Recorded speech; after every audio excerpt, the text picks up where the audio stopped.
Hey, this is Chad with Drawn and Cornered. It is November 17th, 2021, and here's the news that you're going to need for today. So, jury went back in the Rittenhouse trial yesterday to start their deliberations. They've got 14 pages of information to take back and kind of to run through 7 different charges in the course of those 14 pages. A couple of questions have come out, nothing really telling about which direction that jury is leading. But the possibility today of having a verdict seems relatively high. I'd be surprised if they went another day, but I've been wrong before. So what we're looking at here is a variety of different charges, all the way from the top charge of murder, which carries a mandatory life sentence, all the way down to full acquittal. Everything's done. He's out, not guilty on all charges. The weapons charge has been removed. Because apparently Wisconsin's law about what does and doesn't apply for underage weapons burnishment is a little murky. It's not even a charge they're looking at right now. So the weapons charge is gone, which seemed to be the smallest and least significant charge that was out there. It's not on the table anymore. So we're looking only specifically at murder, voluntary and involuntary and such, and whether or not self-defense can be used as a defense against these charges. That's what's on the table. That verdict likely will come out today. When it does, obviously, we'll talk to you a little bit about the ins and outs of how that verdict came down. The other thing we want to talk about is an email that was released because Congress FOIA'd the FBI to get the release of this threat tracker that they have created when it comes to school boards and threats and harassment in that capacity. Now, a couple of weeks ago, we had Merrick Garland up saying essentially that the FBI is not tracking parents that are protesting against CRT and gender issues in their schools. This became a big thing in the Virginia elections. So that's not happening. It's not an issue that we have. And the memo that he released essentially equating parents to domestic terrorists was much ado about nothing.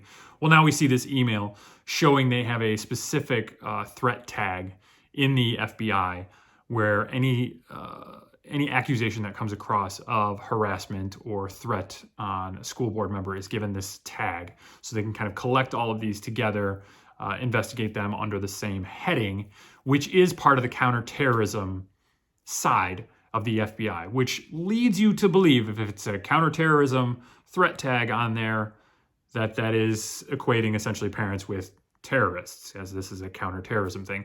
It throws all of Merrick Garland's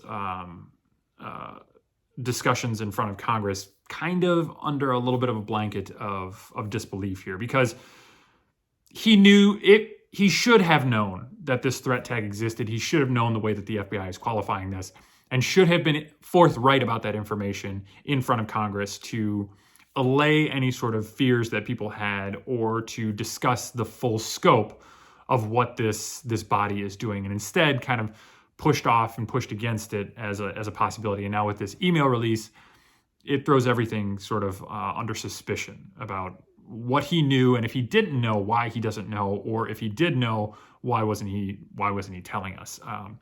It just looks bad. It looks like the FBI is targeting parents who specifically have concerns about the way their school board is dealing with policy and curriculum, and basically just taking an interest in their kids' education. That cannot be the case. That's the issue here. We have a lot of people that are very much pushing and feeling towards small government. And sometimes that'll be financially speaking. Sometimes that'll be health-wise. When you talk about vaccine mandates and mask mandates, just leave me alone. That'll be school-wise. Hey, we want to define what our kids can and cannot look to, whether that's books, whether that's subject matter, themes, certain historical markers, the way that history is dealt with as a broad subject. All of that is smaller government, more localized control over what they want to see. Then you have the opposite side, which tends to be bigger, more top-down, federal, statewide, authoritarian type practices. And I say authoritarian because that's the way that I view it. I get that they're probably not seeing it that way. They're just seeing it as a broader umbrella of safety to be brought down. And I would argue that's sort of an authoritarian mindset to have anyway. But if you're pushing vaccine mandates from the federal level, which Joe Biden said early on that he wasn't going to do anyway, but now he's doing it because he needs to help us all protect ourselves. Specifically, the people who are least interested in his protection are the ones he's looking to protect.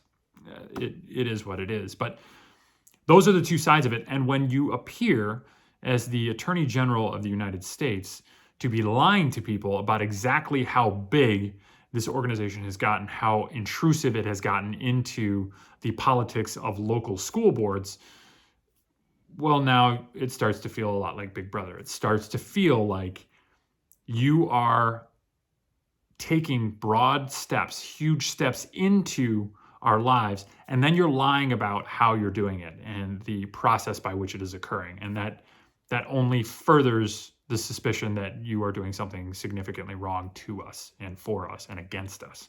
And it sets up that dichotomy of fighting us and them. That's where we're at today. The Rittenhouse trial, to bring it full circle, will be indicative of that same sort of mindset. The people who think that the gun is the problem and the fact that he was willing to protect himself or protect his environment. You saw this from Don Lemon when he talked about it, about how dangerous it would be to have people out there protecting their own communities and protecting themselves and brandishing guns to make sure that they were safe on their own responsibility. That's a terrifying thought to Don Lemon and people of his ilk. To people who aren't afraid of guns and do recognize that the only one who is capable of your protection is you. You are the only one that's capable of doing that. The police can do a reasonably good job by trying to be proactive about it, but ultimately it's that saying that police are minutes away when seconds count. And when it comes to that, if you are not willing to protect yourself, there is very little that anybody else can do to help you in that capacity. Sooner or later, you will lose if you are incapable of protecting yourself. And those are those two camps. And one of them feels very top-down, authoritarian, daddy will take care of you type of mentalities. And the other is, leave me alone. I will take care of myself, my own family, my own community. We do not need your help. And then the top says, we're going to give it to you anyway. So we'll see how that pans out. That's all the news I have for you today. Hopefully tomorrow we'll have a verdict. Hopefully tomorrow we'll have a little bit more movement on some of the bills that are going through Washington. We'll talk about some of the cultural issues that are popping up as well. Thank you for watching. This is Chad with Drawn and Cornered. We do episodes like this every day. If you'd like that sort of thing with a little bit of news, a little bit of analysis, definitely subscribe to the channel. Hit that bell so you get notifications Monday, Tuesday, Wednesday, Thursday, and Friday when we release videos. We will see you on the weekend if anything big happens. If you have any questions, comments, critiques, think I'm totally crazy, leave those down below. We have a Facebook page out there. We have a Twitter handle if you want to check us at Drawn and Cornered, where we do some checking in every now and again. Again, thank you very much for watching. Thank you for tuning in, and we will see you again tomorrow.